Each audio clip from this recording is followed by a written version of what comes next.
প্রশ্নপত্র ফাঁসের প্রতিবাদে শিলচরে এনএসইউআই এর বিক্ষোভ মিছিল। অসম রাজ্যে এনএসইউআই এর উদ্যোগে নিট পরীক্ষার প্রশ্নপত্র ফাঁসের ঘটনার প্রতিবাদে বুধবার শিলচরে এক বিক্ষোভ মিছিল অনুষ্ঠিত হয়। এদিন জেলা কংগ্রেস কার্যালয় থেকে মিছিলটি শুরু হয়ে ক্ষুদিরাম বসুর মূর্তির পাদদেশে গিয়ে সমাপ্ত হয়। প্রতিবাদে মিছিলে উপস্থিত ছিলেন অসম রাজ্যে এনএসইউআই সভাপতি কৌশিক কাইসাব কলিতা, কাছাড় জেলা এনএসইউআই সভাপতি শামসুল আলম লস্কর সহ সংগঠনের অন্যান্য কর্মকর্তারা ও শিক্ষার্থী। মিছিল চলাকালীন এনটিএ হাই হাই, বিজেপি সরকার হাই হাই সহ বিভিন্ন স্লোগানে উত্তাল হয়ে ওঠে শহর। বিক্ষোভকারীরা অভিযোগ করে বলেন, প্রশ্নপত্র ফাঁসার ঘটনার জেরে বহু শিক্ষার্থী চরম সমস্যার মুখে পড়েছেন। একবার পরীক্ষা দেওয়ার পর পুনরায় পরীক্ষায় বসতে বাধ্য করা হচ্ছে পরীক্ষার্থীদের। তারা দাবি করেন এই ঘটনার জন্য সম্পূর্ণভাবে এনটিএ দায়ী এবং তাদের গাফিলতির কারণেই এমন পরিস্থিতির সৃষ্টি হয়েছে। এছাড়াও আন্দোলনকারীরা দাবি তোলেন এনটিএকে নিষিদ্ধ করতে হবে এবং কেন্দ্রীয় শিক্ষামন্ত্রী ধর্মেন্দ্র প্রধানের পদত্যাগ নিশ্চিত করতে হবে। পুনরায় পরীক্ষায় অংশগ্রহণকারী শিক্ষার্থীদের জন্য বিনামূল্যে পরীক্ষার ব্যবস্থা করারও দাবি জানান তারা।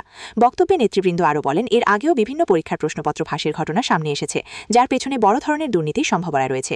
শিক্ষার্থীদের ভবিষ্যৎ রক্ষায় এনএসইউআই ও ছাত্র সমাজ রাজ্যের বিভিন্ন প্রান্তে প্রতিবাদ কর্মসূচি চালিয়ে যাবে বলেও জানানো হয়। আজকে আমরা কাছাড় জেলা এনএসইউআই এবং আসাম রাজ্যিক এনএসইউআইয়ের উদ্যোগে আজকে আমরা জেলা কংগ্রেস অফিস থেকে একটি র্যালি দিয়ে আমাদের স্টেট প্রেসিডেন্ট শ্রী কৌশিক কাশ্যপ কলিতাজি উনি এখানে এসেছেন। ওনার সঙ্গে ওনাকে নিয়ে আমরা এখানে একটা র্যালি করেছি। র্যালিটা হচ্ছে আমরা নিট যেটা এক্সাম হয়েছিল, এই এক্সামের পেপারটা লিক হয়েছিল, এত ছাত্রছাত্রীদের ভবিষ্যৎটা নষ্ট হয়েছে, যাতে এই ভবিষ্যৎটা নষ্ট মানে আগামীতে যাতে এরকম না হয় এবং আমরা যেটা দাবি দিয়েছি সেই দাবিটা যেন আমাদের পরিপূর্ণ করা হয়।